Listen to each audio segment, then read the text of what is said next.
This is the wide receiver tier list that is going to guarantee you winning a fantasy football championship in 2024. It's my top 24 guys, wide receiver ones, wide receiver twos, and let's just get straight into it. I did a running backs video yesterday, so go check that out if you want, but the wide receiver one is going to be Tyreek Hill. Now, in my eyes, was the clear wide receiver one last year. Averaged 26 points per game before he rolled his ankle in week 14 versus the Titans. CeeDee Lamb caught up at the end of the year because Tyreek missed a game, wasn't quite the same. CeeDee was not the same receiver. Now, Tyreek was by far the best, averaging 4.15 yards per route run. CeeDee was down at 2.9. Now, CeeDee ran 641 routes. Tyreek, 448. That's 200 more, by the way. If he even gets close to 500 routes, this dude is going to break football like we've never seen before. He'll get over 2,000 yards. It won't even be fair. Now, the wide receiver two is where the conversation really starts.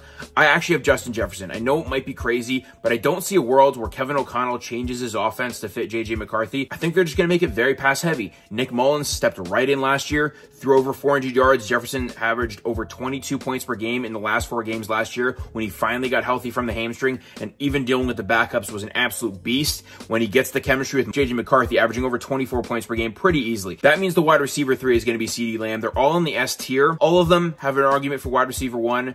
It's going to be Hill for me. But with CeeDee Lamb, I think he is the biggest regression candidate. Last year was like peak CeeDee Lamb. He got an absurd amount of targets, especially at the end of the year. And I don't see why that would really fall off too much, but I don't see how it goes up at all. You know, like he just dropped 1,700 yards. He had a good amount of touchdowns.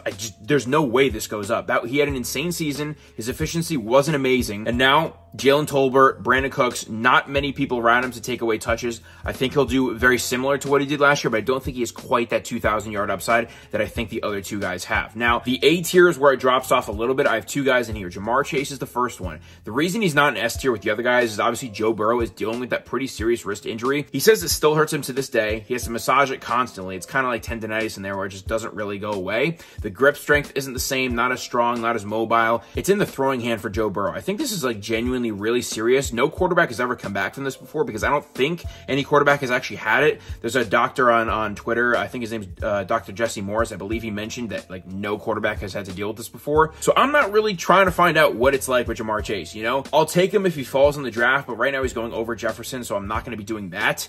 But he only had 5 games of 15 plus fantasy points last year. Yes, Joe Burrow was hurt. Yes, he was playing with backups.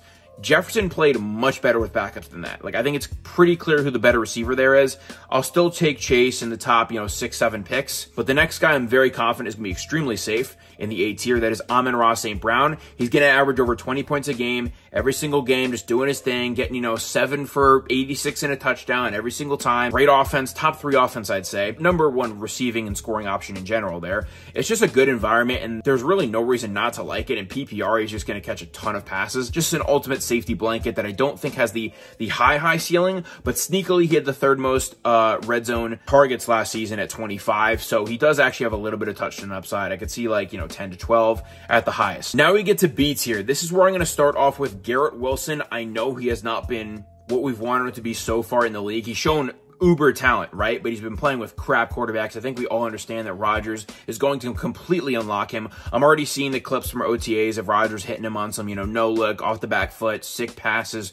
Rodgers looks great. It's just going to be Davante Adams 2.0, basically, where this dude's going to get used a ton in the red zone. He's so talented as a route runner. I'm just really betting on the upside here and that he has no competition. Mike Williams is fine. Completely different player, also coming off an ACL, so I don't think that's any type of competition. Just love me some Garrett Wilson in the spot. I really do believe he could enter that Jamar Chase, Amon-Ra St. Brown, CeeDee Lamb kind of threshold, that wide receiver 3 to 5 range. Next guy, A.J. Brown, definitely took a step back towards the end of last year. So did the whole Eagles offense. I think that bounces back this year, but man, they really looked horrible last year, so maybe it doesn't. But A.J. Brown still finished, as a top 7-ish wide receiver, I'd say, in fantasy. Probably going to pick out him again. I'll keep him there. Not much to say about him. Just like horrible ending to the season, kind of like Stephon Diggs. It's got to be a little bit of a bounce back. The part where I start to differ in this list from normal people, I guess, is Davante Adams. You guys know I don't really bail on older receivers as quick as a lot of people do. Davante showed no signs of regression last year.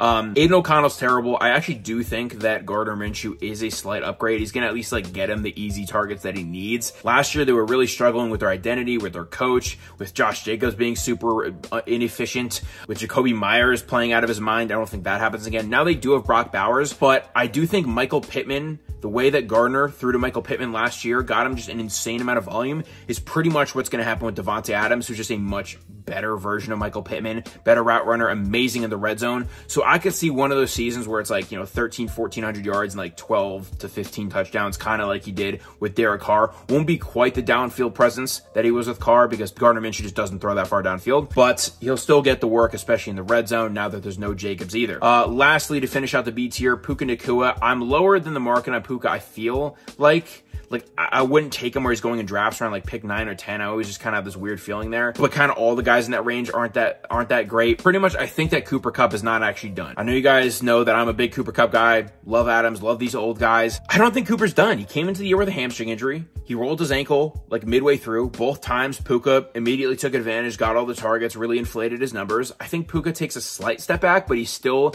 in this tier where I think he could still finish with like 1,400 yards, anywhere from like 6 to 8 touchdowns. So maybe not a step back, but kind of just right where he was last year. I don't think he takes that like second year leap that a lot of people think he will, but I'm fine with taking him. Marvin Harrison to lead off the C tier. I was almost going to put him in B tier, but I think he'll start off just a little too slow to finish with the raw end of season numbers that are quite as good as the guys I listed above him, but he should be fine and great towards the end of the year with Kyler Murray. We've seen D-Hop really thrive there. Marquise Brown didn't thrive there quite like we thought, but Kyler's been dealing with a lot of injuries. I think it's finally time to reset with him. He finally gets his guy in Marvin Harrison. Trey McBride's really the only other competition, but I'm not worried about that. I think they can both eat. Love him there. Great for a rookie. It's the highest we've ever drafted a rookie, but it's also maybe the best rookie prospects that we've seen in a while. There's been a couple great ones, obviously Julio, Amari Cooper, Calvin Johnson, those types of guys, but he's of that echelon.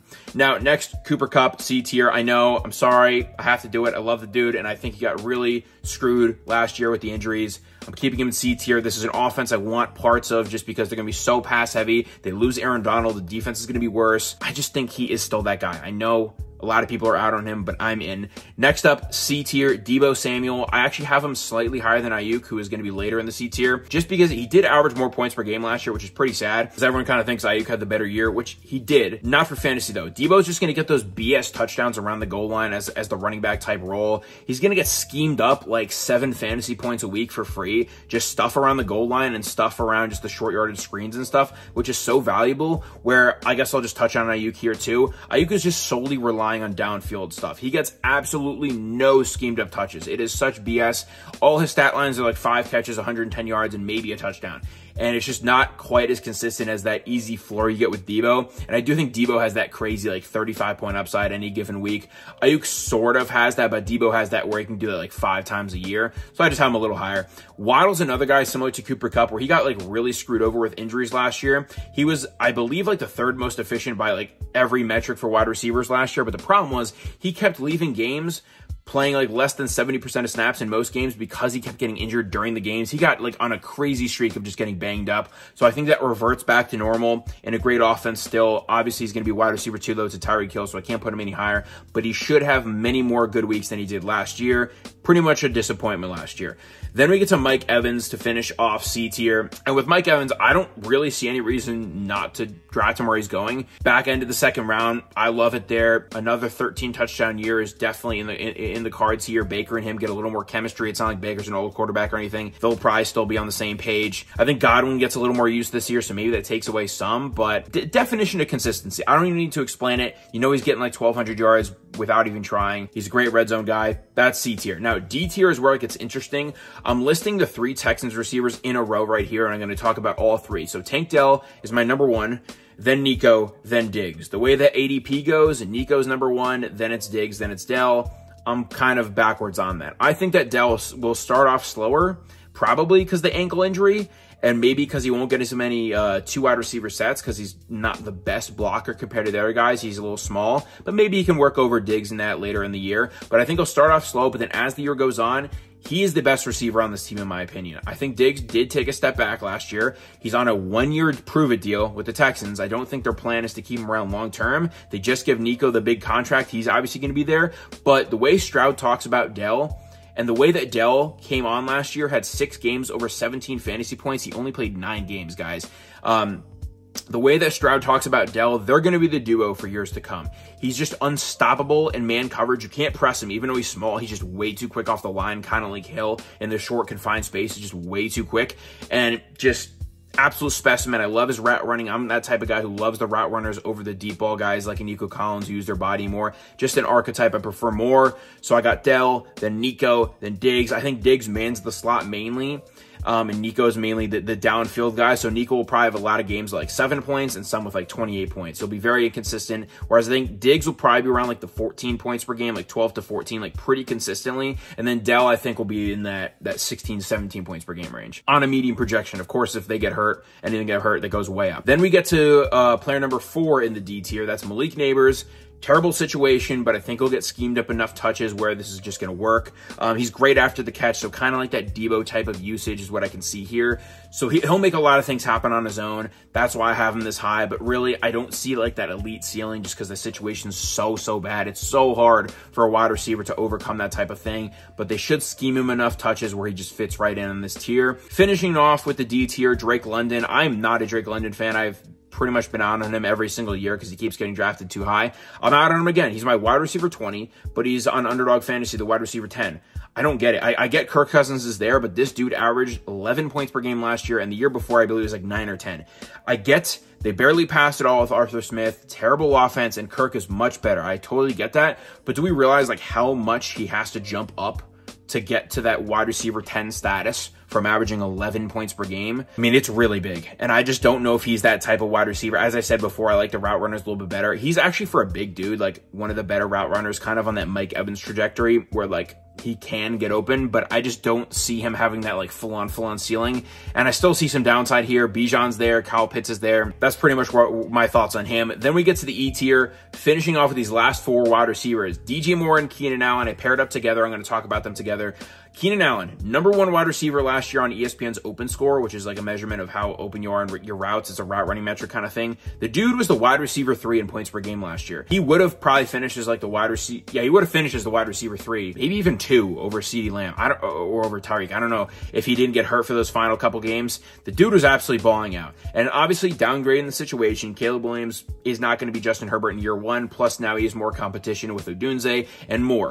But, I mean, the dude is just a commanding slot receiver that's going to get his targets, and a rookie quarterback, you know, they love their tight ends. They love their slot guys just because it's easy work. I think he'll still average like, 8, 9 targets a game and do his thing.